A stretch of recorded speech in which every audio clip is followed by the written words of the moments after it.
Hi everyone, welcome to a new blog of আমাদের রূপকথা। আজকে অনেক দিন পরে একটা খুব সিম্পল ব্লগ নিয়ে তোমাদের সামনে চলে এসেছি। তো আজকে শুক্রবার, আজকে আমাদের বাড়িতে মা বাবারা গেছে ঘুরতে। তো আমি আর দীপমি আছি। তো সারা দিনটা আমরা কী কী করি আর কীভাবে মানে পুরো দিনটা কাটাই, সেটাই ভাবলাম তোমাদের সাথে একটু শেয়ার করে নিই। তো এখন আমি দেখো চা নিয়ে বসে পড়েছি, সকাল সকাল চা বানিয়ে ওকেও দিলাম, আমিও চা নিয়ে বসে পড়লাম। তো চাটা খাই, তারপর আস্তে আস্তে কী কী করি তোমাদের দেখাচ্ছি। আমার উঠে বিছানা গোছানো দেখো হয়ে গেছে। এখন ডিরেক্ট চলে যাব রান্নাঘরে। তো চলো তোমাদেরকেও দেখাই। আজ রান্নাঘরটা একটু মেসড অবস্থা। যে সকালের ব্রেকফাস্টের জন্য আমি এখানে সটেড ভেজিটেবল করব আজকে। তো কিছু সবজি কাটা আছে আর কিছুটা আমি বয়েল করতে দিয়েছি। আর এখানে মাছ আছে, মাছটা একটু পরে আমি ভালোভাবে ধুয়ে প্রিপারেশন করব। তো এখন সটেড ভেজিটেবলটা করে নিই। ফার্স্ট প্লেট একদম রেডি হয়ে গেছে, সটেড ভেজিটেবল আর স্যান্ডউইচ। এখানে আমি আমারটা করছি, আর এখানে এই যে চাটনি হচ্ছে। তো এই হচ্ছে এখনকার পরিস্থিতি। আমরা ব্রেকফাস্ট করতে বসেছি, বলো কেমন লাগছে?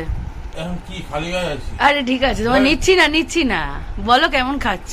খুব ভালো খাচ্ছি, খুব সুন্দর টেস্টি হয়েছে। ভালো লাগছে? স্যান্ডউইচটা ভালো লাগছে? হ্যাঁ, খুব ভালো হয়েছে। আচ্ছা ঠিক আছে, খাও। আমি এই যে স্নান করে এলাম রান্নাবান্না করার পরে। আজকে আগে তোমাদের বলেছি যে আমি ছুটি নিয়েছি, তার কারণ হচ্ছে আমি অনেক দিন কোনো ছুটি নিই না। আর মনে হচ্ছে কোথাও একটা মানে মানসিকভাবেও কিছুটা আর কিছু শারীরিকভাবেও খুব টায়ার্ড ফিল করছিলাম কালকে রাতে। তো আমি ভাবলাম না, আজকে একটা দিন একটু ছুটি নিই। আর যেহেতু একটু রান্নাবান্নার কাজ ছিল, ঘরের কিছু কাজ ছিল, তো অফিস সামলে এইগুলো মানে করাটা না খুব ডিফিকাল্ট হয়ে যায় এক সময়। তো ওই জন্য এখন ছুটি নিয়েছি আজকে। তো স্নান টান করেছি, করে একটুখানি মাজা নিয়ে বসেছি। তার কারণ অনেকক্ষণ আমি রান্না করছি আর এত গরম লাগছিল, তোমরা তো জানোই প্রচণ্ড গরম পড়ে গেছে। আর সেজন্য কিছুটা রিল্যাক্স করে নেব তারপরে।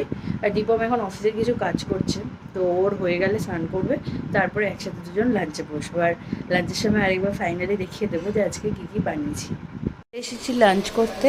আজকের লাঞ্চে রয়েছে ভাত আর এই পটল আলু আর গাজর ভাজাটা, রয়েছে ডাল, চাটনিও করেছি, আর কালকের এগ কারি রয়েছে, এই যে ভাজাটা, আর এইটা হলো যে মাছের কালিয়াটা বানিয়েছিলাম ওটা আছে।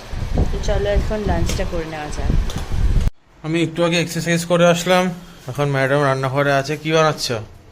এই যে তুমি খাবে মোহাব্বত কি শরবত, তো ওটা বানালাম। দেখি। এই যে এই সাবাস। হ্যাঁ, গরমকালে সব থেকে ভালো ড্রিঙ্ক এটা, হ্যাঁ। মোহাব্বত কে শরবত। কি কি দিলে এর মধ্যে? এর মধ্যে খুবই সিম্পল, সবই বাড়িতে থাকে, যেটা হচ্ছে দুধ, রুয়াবজা মানে এইগুলো তোমরা অনেকের বাড়িতেই হয়তো থাকবে। এইটা আমরা খাই গরমে। তো দুধ, রুয়াবজা, আর হচ্ছে তরমুজ। এই যে তরমুজটা আমি এখান থেকে কেটে ম্যাক্সিমাম কুচি কুচি করে করে এটা দিয়েছি। এছাড়াও এতে চিয়া সিড বা সাবজা সিড দেওয়া যায় ভেজি, ওটা আমি ভেজানো ছিল না বলে দিইনি। ব্যাস এই কটাই, আর কিছু না। চলো তাহলে খাওয়া যাক মোহাব্বত কে শরবত। সন্ধ্যাবেলা একটু আগে ঘুম থেকে উঠেছি, আর একটু বেশি ঘুমিয়ে পড়েছিলাম। তো উঠে আমি হ্যাঁ উঠে কিন্তু কাজ করেছি না, উঠে একটু ডাল রান্না করলাম, ঠিক আছে, করে এখন এই দেখো চিজ কেক। আমার একটা খুব ফেভারিট একটা চিজ কেক, যেটা হচ্ছে লোটাস বিস্কফ। অ্যাকচুয়ালি চিজ কেক না, লোটাস বিস্কফ সুইস রোল, মানে সুইস আইসক্রিম রোল, যেটা কিনা বাস্কিন রবিন্সে পাওয়া যায়। ওটা নিয়ে এসেছে দীপক। তো ওটা এখন একটু খাই, তারপরে আবার তোমাদের সাথে ডিনারের সময় দেখা হবে। হাই এভরিওয়ান, আজকে পরের দিন। আজকেও আমাদের দিনটা একটু লেটে স্টার্ট হলো। তো একটু লেটে যেহেতু স্টার্ট হয়েছে, তো প্রথমে একটু রান্নাবান্না করে নিচ্ছি। রান্নাবান্না কিছুই না, ম্যাক্সিমামই কালকে রাত্রে করা ছিল। তোমাদের দেখে কী কী করছি। আজকে শুধু আমরা এই ভাত বসানো হয়েছে, ভাত আর বেগুন ভাজা করছি। অনেকটা বেলা হয়ে গেছে, একটু খিদেও পাচ্ছে, সকাল থেকে উঠে চা ছাড়া সেরকম কিছু খাইনি, তাই একটুখানি ফ্রুটস, এই যে এটা জামরুল আর ইয়ে রয়েছে তরমুজ, এগুলোই আমরা একটু মুখ চালাচ্ছি আর কি। কোথায় গেলে? এই যে দীপম আসছে, খাও। তো এটাই আজকে আমরা এভাবেই দিনটাকে স্টার্ট করলাম। বাইরে প্রচণ্ড রোদ, একটু ব্যালকনিতে এসেছি, তো ভালো তোমাদেরকে একটা জিনিস দেখাই। সেটা হচ্ছে এই দুদিন হলো আমি একটা জিনিস বানিয়েছি। সেটা হচ্ছে এই দেখো, এটা হচ্ছে আম তেল। আমাদের বাড়ির থেকে মা অনেকগুলো আম দিয়েছিল, গাছে হয়েছে। তো ওই আমগুলো দিয়ে কী করবো দেখো, চাটনি বা ডাল অনেক খাওয়া হয়, কিন্তু এমন কিছু একটা বানাতে যাচ্ছিলাম যেটা আচার বা এরকম কিছু। তো দীপম বললো আচারের থেকে ভালো হবে যদি আম তেল বানাই, কারণ কখনো মুড়ি দিয়ে খাওয়া যায় বা আম তেল ভাতের সাথেও খেতে খুব ভালো লাগে। তো এই দেখো আমি আম তেল বানিয়েছি, জীবনে ফার্স্ট টাইম। বাট খুব জানি না কেমন কি হবে, এখন তো অনেক দিন এটাকে রোদে রাখতে হবে। তো রোদে রাখছি, এবার খাওয়ার মানে যখন খাবো তোমাদের জানাবো কেমন হয়েছিল। তো রেখে দিচ্ছি আমার আম তেল। গুড মর্নিং সবাইকে। আজকে ব্রেকফাস্টে বানাচ্ছি হোয়াইট সস পাস্তা, অলমোস্ট হয়েই গেছে। জাস্ট চিজটা দিয়ে এখানে আমি জাস্ট একটু নাড়িয়ে দেবো। হেভি টেস্টি দেখতে লাগছে তো পুরো, পুরো দোকানের মতন হয়েছে অ্যালফ্রেডো হোয়াইট সস পাস্তা। হ্যাঁ, এটা ভেজ পাস্তা বানিয়েছি আজকে, সমস্ত ভেজিটেবল, মাশরুম সব কিছু দিয়ে। চিজটাকে এখন একটু মেল্ট করিয়ে দেবো, মিক্স করে।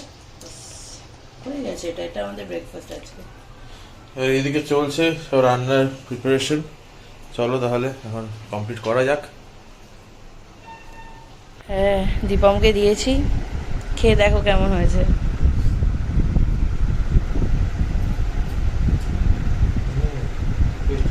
ভালো লাগছে? ঠিক আছে, তুমি বসে বসে খাও, চিল করো, ঠিক আছে। আজকের হেড শেফ দীপম, আর আমি হচ্ছি হেল্পার। কি কি রান্না করছো আজকে বলো?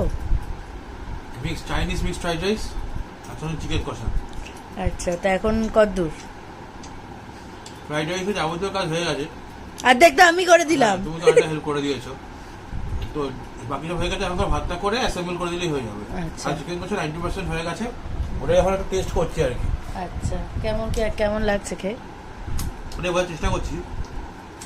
এমনি ভালোই লাগছে, একটু সামান্য নুন দিতে হবে, আর মিনিট 5-6 একটু সিদ্ধ করলে হয়ে যাবে। আচ্ছা, চলো। এখানে ফ্রাইড রাইসের সমস্ত কিছু রেডি। এটা ডিম ভুচি, রসুন কুচি, ক্যাপসিকাম কুচি, পেঁয়াজ কুচি, স্প্রিং অনিয়ন। এটা হচ্ছে চিকেন ভাজা আছে, আর চিংড়ি মাছ ভাজা আছে। দীপমকে একটু জিরে জল বানিয়ে দিচ্ছি, ওর একটু হজমের অসুবিধা। আর এখানে দেখো, দেখিয়ে দিই, চিকেন কষা হচ্ছে, পুরো ধোয়া ওঠা চিকেন। মিক্সড ফ্রাইড রাইস তৈরি হওয়ার পথে এই যে আমি সব ভেজে নিয়েছি, অল্প অল্প করে ভাত যাচ্ছে।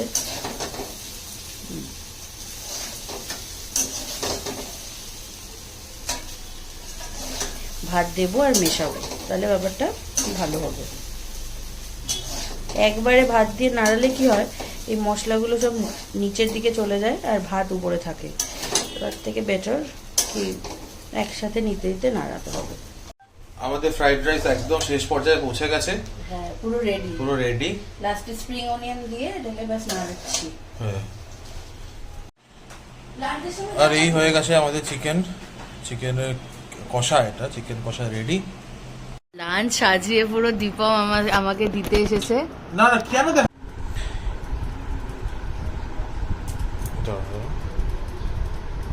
এই আজকের লাঞ্চ এটা, মিক্সড ফ্রাইড রাইস আর চিকেন কষা। দেখা যাক অদিতির কিরকম লাগে খেয়ে, সেই ফিডব্যাকটা। ভালোই হয়েছে, দেখা যাক, সেটা খেয়ে বলো তারপর।